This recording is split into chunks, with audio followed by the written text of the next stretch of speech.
Hello बच्चों, आइए इस प्रश्न को पढ़ते हैं। एक गतिमान पिंड की जो गतिज ऊर्जा है वो 400 जूल है। पिंड पर उसकी गति के विरुद्ध 25 न्यूटन का जो है औसत बल लगाने पर पिंड जो कितनी दूरी पे जाके रुक जाएगा।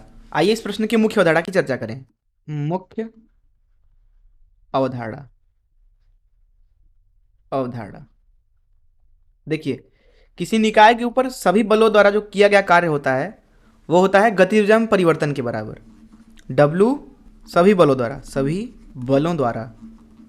अर्थात सभी बलों द्वारा जो किया गया कार्य है वो बराबर होता है गतिज ऊर्जा में परिवर्तन के, जो कि है अंतिम गतिज ऊर्जा मान लीजिए KF ऋण प्रारंभिक गतिज ऊर्जा मान लीजिए KI इसके। और ये जो समीकरण है ये दरअसल कहलाता है कार्य ऊर्जा प्रमेय। तो इस मुख्य अवधारणा का इस्तेमाल करके चलिए प्रश्न को हल करते हैं।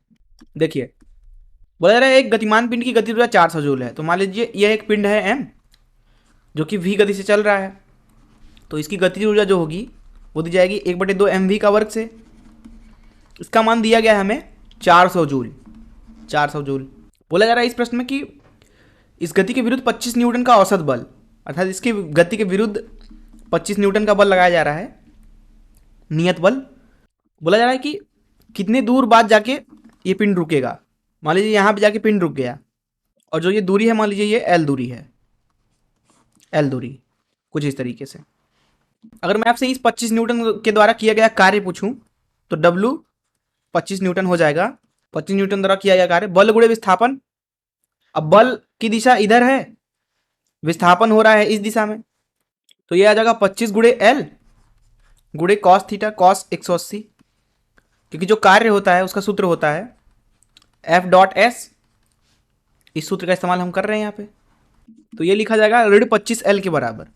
अब कार्य ऊर्जा प्रमेय का इस्तेमाल करें तो W बाई आल फोर्सेस अर्थात सभी बलों द्वारा किया गया कार्य जो होता है वो गतिज ऊर्जा में परिवर्तन के बराबर होता है।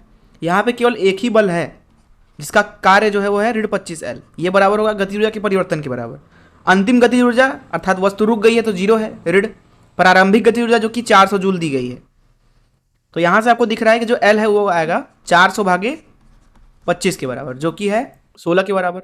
मात्रक होगा SI मात्रक मीटर। यही हो जाएगा इस प्रश्न का उत्तर। मैं आशा करता हूं कि आपको इस प्रश्न का हल जरूर समझ आया होगा। धन्यवाद।